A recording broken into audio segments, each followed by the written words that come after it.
ॐ मुनिसिद्धाय नमः। ॐ श्री मुनिगिराय नमः। सर्वसंकटविनाशाय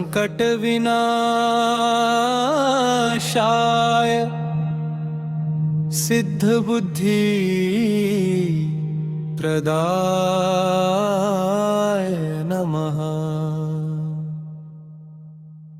किरमारा धाम की पावन माटी शिव का रूप विराजे है। मुनिगिरी महाराज के द्वारे अनहद नाद बाजे है। धुने की भभूत माथे सोहे, चंदन का तिलक निराला है। मेरे गुरुवर की सादगी में शिव तत्व का उजाला है। ओम श्री मुनिगिरे नमः। ओम श्री मुनिगिरे नमः। ओम श्री मुनिगिरे नमः। हर हर महादेव शिव शंभू। मुनिगिरि महाराज गुरु शंभू। धुणे की जय, किरमारा की जय, शिव कामेश्वर महाकाल की जय। ओम श्री मुनिगिरे नमः। ओम श्री मुनिगिरे नमः। राख के टीले पर हम दौड़े, फिर मंदिर की राह पकड़ते। दान पात्र टोकरी में 10 का सिक्का हम श्रद्धा से धरते। महाराज ने मन की बात पढ़ी, बोले रुपए न चढ़ाया कर। एक काली टोपी वाले तू बस प्रेम से प्रसाद पाया कर। तेरा रास्ता बहुत बड़ा है बच्चा, कह कर समझाया था। उस सादे से बाने में गुरु ने ब्रह्मांड दिखाया था। किरमारा धाम की पावन माटी शिव का रूप विराजे है। ओम श्री मुनिगिरे नमः। ओम श्री मुनिगिरे। हर हर महादेव शिव शंभू। मुनिगिरि महाराज गुरु शंभू।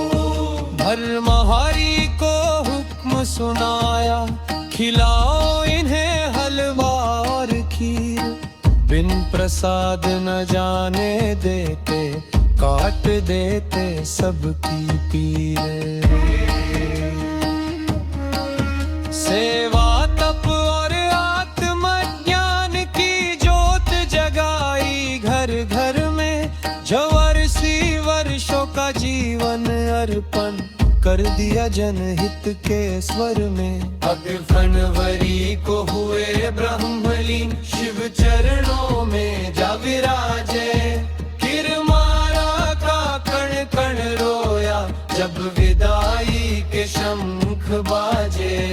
किरमारा धाम की पावन माटी शिव का रूप विराजे है। ओम श्री मुनिगिरे नमः। ओम श्री मुनिगिरे नमः। दीपक से अब दीपक जला है, ये परंपरा महान है। युगलगिरी महाराज अब इस धाम की आन और शान है।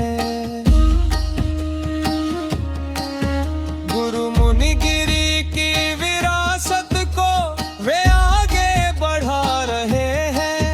भक्ति और अध्यात्म की गंगा फिर से बहा रहे हैं। पांडव कालीन इस तीर्थ पर बरसे कृपा अपार यहाँ। जो भी आया खाली हाथ पा गया अपना सार यहाँ। किरमारा धाम की पावन माटी शिव का रूप विराजे है। ओम श्री मुनिगिरे नमः। ओम श्री मुनिगिरे नमः। चंद्र बेटवा शीश झुकाता है, गुरु चरणों की धूल पाकर सोया भाग्य जग जाता है। शिव कामेश्वर धाम की महिमा जग में सबसे न्यारी है, मुनिगिरी महाराज की सूरत भक्तों को लगती प्यारी है। गुरु की वाणी गुरु का आशीष जीवन का आधार बना, मितवा की कलम से आज यही श्रद्धा का उपहार बना। ओम श्री मुनिगिरे नमः, ओम श्री मुनिगिरे नमः, ओम श्री मुनिगिरे नमः। नमस्कार और द डीप डाइव में आपका स्वागत है। आज हमारे पास कोई रिसर्च पेपर नहीं है, बल्कि एक बहुत ही व्यक्तिगत संस्मरण है। दिल से निकली एक याद। हाँ, और ये हमें हरियाणा के हिसार जिले के एक ऐतिहासिक गांव किरमारा ले चलती है। कहानी तो बचपन की है, लेकिन इसमें जो बातें हैं वो बहुत गहरी हैं। आत्मसम्मान, सच्ची भक्ति और एक संत का प्यार। बिल्कुल, और ये अनुभव सीधे उन शब्दों में है जिन्होंने इसे असल में जिया है, बलजीत सिंह मितवा जी। जी, जिन्हें आज हम सब गुरु चंद्रगिरी महाराज के नाम से जानते हैं। उन्होंने अपने बचपन की एक घटना को लिखा है, और ये सिर्फ एक कहानी नहीं, मतलब एक जीवंत अनुभव लगता है। हाँ, ऐसा लगता है जैसे उस धाम की मिट्टी की खुशबू इन शब्दों में बसी हुई है, और गुरु महाराज के आशीर्वाद की भी। तो आज हम इसी अनुभव की परतों को धीरे धीरे खोलेंगे। ये समझने की कोशिश करेंगे कि कैसे एक बच्चे और एक संत के बीच की एक छोटी सी मुलाकात, एक रोज की घटना किसी के पूरे जीवन के लिए एक आध्यात्मिक नींव बन सकती है। तो चलिए इस खूबसूरत याद के सफर पर चलते हैं।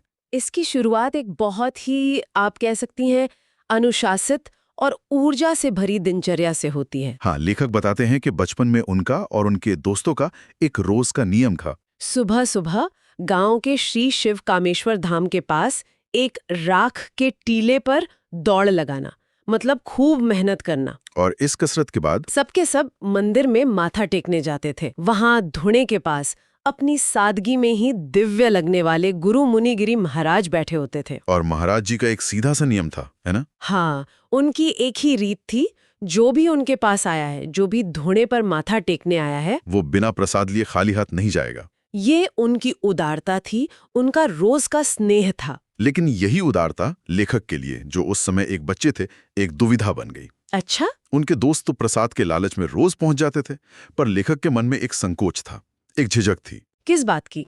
उन्हें ये बात कचोटती थी कि रोज रोज बिना कुछ चढ़ाए मुफ्त में प्रसाद लेना क्या सही है? और यहीं पर यह कहानी बहुत दिलचस्प हो जाती है। हाँ। यहाँ एक तरफ भक्ति है जो आपको समर्पण सिखाती है, और दूसरी तरफ है आत्मसम्मान। तो यहाँ एक सवाल उठता है। आमतौर पर भक्ति में तो अहंकार को छोड़ने की बात होती है, तो क्या बच्चे का ये सोचना कि मैं मुफ्त में नहीं लूंगा, ये भक्ति के रास्ते में एक बाधा थी या कुछ और? ये बहुत बहुत गहरा सवाल है। मुझे लगता है कि यहाँ हमें अहंकार और स्वाभिमान के बीच का फर्क समझना होगा। ये बच्चे का अहंकार नहीं था, ये उसका स्वाभिमान था। भारतीय संस्कृति में भक्ति का मतलब दीनहीन होना नहीं होता। आप ईश्वर के सामने झुकते हैं, अपनी गरिमा खोकर नहीं। सही बात है। उस बच्चे का ये सोचना कि मैं कुछ दिए बिना नहीं लूंगा, ये उसके चरित्र की मजबूती को दिखाता है।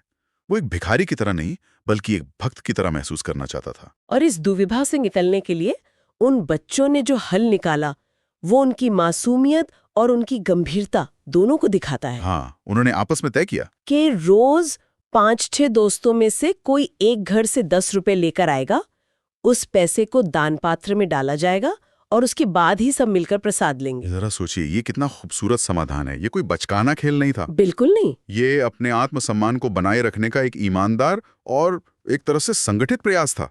उन्होंने अपनी छोटी सी दुनिया में एक ऐसी व्यवस्था बनाई जो उनके जमीर को भी शांत रखे और उन्हें गुरु का प्रसाद भी मिल जाए। तो बच्चों ने तो अपनी तरफ से एक सम्मानजनक रास्ता निकाल लिया था, लेकिन वो शायद ये नहीं जानते थे कि उनके इस मासूम से प्रयास पर किसी की नजर है। हाँ, क्योंकि एक सच्चे गुरु की नजर सिर्फ आपके बाहरी कर्मों पर नहीं होती, वो आपके मन की गहराइयों तक जाती है। और यही हुआ। एक दिन जब ये बच्चे हमेशा की तरह धुनने पर माथा टेक कर बैठे थे, तो महाराज जी की पारखी नजरों ने उनके मन का हाल भांप लिया। उन्होंने उस संकोच को पढ़ी है जिसे बच्चे अपने 10 रुपए के चढ़ावे के पीछे छिपा रहे थे। हाँ, और उन्होंने बड़े ही प्यार से बच्चों को अपने पास बुलाया और जो शब्द उन्होंने कहे वो इस कहानी का दिल है। क्या कहा उन्होंने? उन्होंने कहा, तुम यहाँ मेहनत करने, भागने दौड़ने आते हो, तुम्हें यहाँ रुपया चढ़ाने की कोई जरूरत नहीं है, तुम वैसे ही आया करो और प्रसाद खाया करो। इन शब्दों को जरा गहराई से देखें। ये सिर्फ एक सांत्वना नहीं है, ये एक बहुत बड़ा आध्यात्मिक पाठ है। कैसे? गुरु बच्चे के मन से लेन देन की भावना को जड़ से मिटा रहे थे। वो सिखा रहे थे कि आध्यात्मिक संबंध कोई सौदा नहीं है जहां आप 10 रुपए देकर प्रसाद खरीदते हैं। वाह, ये तो मैंने सोचा ही नहीं था। तो वो पैसे को कर्म से बदल रहे थे? बिल्कुल। उन्होंने कहा, तुम यहां मेहनत करने आते हो। उन्होंने बच्चों के 10 रुपए के चढ़ावे से कहीं ज्यादा उनकी उस मेहनत को, उस राख के टीले पर बहाए गए पसीने को महत्व दिया। तो ये तो निष्काम कर्म के सिद्धांत जैसा हो गया। एकदम। वो बच्चों को सिखा रहे थे कि उनका कर्म, उनकी मेहनत ही उनका सच्चा चढ़ावा है। उसे प्रसाद पाने के लिए भुनाने की जरूरत नहीं है। ये भक्ति का एक बहुत ही ऊंचा रूप है जो उन्होंने इतने सरल शब्दों में उन बच्चों को सिखा दिया। और बात सिर्फ कहने पर खत्म नहीं हुई, उन्होंने तुरंत भंडारी को आवाज दी और उन सब बच्चों के लिए हलवा पूरी, खीर और चाय का एक छोटा मोटा लंगर ही लगवा दिया। जरा कल्पना कीजिए उन बच्चों की हालत की जो कुछ देर पहले 10 रुपए के हिसाब किताब में उलझे थे। उनके सामने अब असीम प्रेम का भंडार खुल गया था। यही तो गुरु की कृपा है। बच्चे एक छोटी सीमित व्यवस्था बना रहे थे और गुरु ने उस व्यवस्था को अपनी असीम उदारता से तोड़ दिया। और फिर आता है इस कहानी का वो पल जो लेखक के जीवन का एक स्थायी आशीर्वाद बन गया। सब बच्चे सिर झुकाए बड़े मगन होकर प्रसाद खा रहे थे, तभी माहौल में महाराज जी की गूंजती हुई मधुर आवाज आई। उन्होंने अपने हरियाणवी बोली के अपनेपन में कहा, इस काली टोपी वाले ने घाल सत्तू वाले, इसका रास्ता बहुत बड़ा है। हाँ, जिसका मतलब था इस काली टोपी वाले को और प्रसाद दो, इसका आगे का सफर बहुत बड़ा है। और लेखक लिखते हैं कि उन्होंने चौंक कर ऊपर देखा। क्यों? क्योंकि उस दिन उन दोस्तों में काली टोपी सिर्फ उन्होंने ही पहनी थी। वो शब्द सीधे उनके लिए थे। और यहाँ सिर्फ शब्दों के मतलब से काम नहीं चलेगा, हमें इसके पीछे के भाव को समझना होगा। सही कहा। घाल सत्तू वाले ये सिर्फ एक आदेश नहीं है, ये हरियाणवी बोली का एक बहुत ही वात्सल्य भरा, एक देहाती अपनेपन वाला अंदाज है। इसका भावार्थ सिर्फ और डालो नहीं, बल्कि इसे जी भर के खिलाओ, ये अपना ही बच्चा है। उस एक वाक्य में अधिकार भी है और असीम प्रेम भी। बिल्कुल। और जब लेखक ने ऊपर देखा तो महाराज जी की आंखों में एक असीम वात्सल्य था और चेहरे पर एक खुशी भरी मुस्कान थी। और फिर उस वाक्य का दूसरा हिस्सा, इसका रास्ता बहुत बड़ा है। हाँ, ये सिर्फ ज्यादा प्रसाद देने का एक कारण नहीं था, ये एक भविष्यवाणी थी, एक आशीर्वाद था, एक संकेत था। सिद्ध पुरुषों की वाणी साधारण नहीं होती। कभी नहीं। उनके शब्द बीज की तरह होते हैं जो सही समय पर अंकुरित होते हैं। उस पल में गुरु ने उस बच्चे के अंदर छिपी हुई संभावना को देख लिया था, उसकी नियति की ओर इशारा कर दिया था। और ये बात कितनी सच साबित हुई।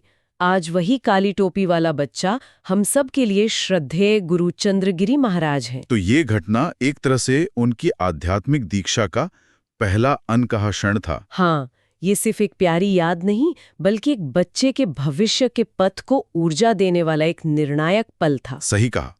ये वो क्षण है जब एक गुरु आपके भीतर वो देख लेता है जो शायद आप खुद दशकों तक नहीं देख पाते। और वो इसे सिर्फ देखते नहीं, अपने शब्दों की ऊर्जा से सींच भी देते हैं। अब कहानी हमें वर्तमान में ले आती है और इसमें एक भावुक पहलू भी जुड़ता है।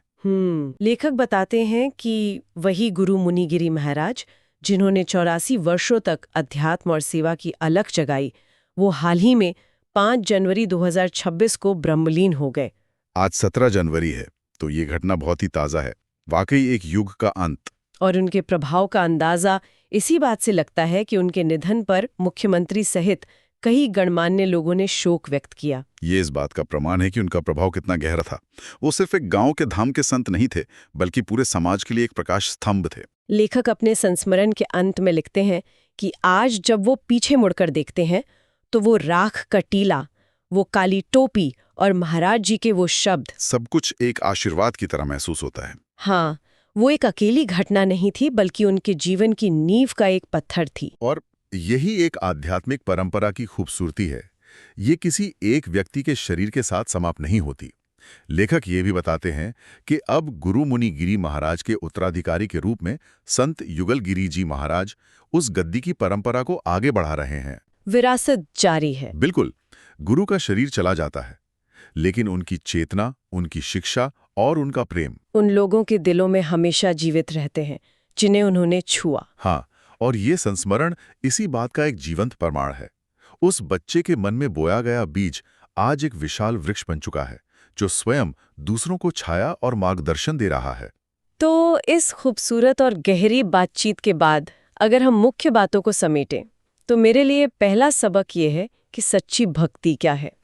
ये आडंबर या पैसों में नहीं, बल्कि सादगी, मासूमियत और आपके कर्म की सच्चाई में बसती है। दूसरा, ये हमें एक सच्चे गुरु की पहचान बताता है। सच्चा गुरु वो है जो आपके मन के अनकहे भावों को पढ़ ले, जो आपके चढ़ावे के पीछे छिपे आपके संकोच को देख ले, और जो आपके पैसों को नहीं, आपके परिश्रम को महत्व दे। सही कहा। और अंत में ये कहानी इस बात का अद्भुत उदाहरण है कि कैसे जीवन की एक छोटी सी घटना किसी के जीवन की दिशा तय कर सकती है और एक जीवन भर का आशीर्वाद बन सकती है। अगर हम इसे एक और बड़े नजरिए से देखें, तो ये कहानी सिर्फ एक संत और एक बच्चे की नहीं है। ये हमारे जीवन में आने वाले उन निर्णायक पलों के बारे में है जो हमें आकार देते हैं। जब कोई हम में कुछ खास देखता है। हाँ, शायद तब भी जब हम खुद उसे नहीं देख पाते। ये कोई शिक्षक हो सकता है, कोई दोस्त या परिवार का कोई सदस्य, जिसकी एक बात हमें बदल देती है। यह एक बहुत ही सुंदर और प्रेरक विचार है। और ये हमें अपने लिए भी सोचने में मजबूर करता है। इस कहानी में गुरु ने एक बच्चे के मन के अनकहे संकोच को पढ़ लिया। हमारे अपने जीवन में हम किन अनकही भावनाओं या इरादों को बेहतर ढंग से समझने की कोशिश कर सकते हैं, चाहे वो हमारे आसपास के लोगों में हो या शायद खुद हमारे अपने अंदर। कभी-कभी सबसे बड़ी समझदारी वहीं से शुरू होती है, जब हम वो सुनना सीख जाते हैं जो कहा नहीं गया है।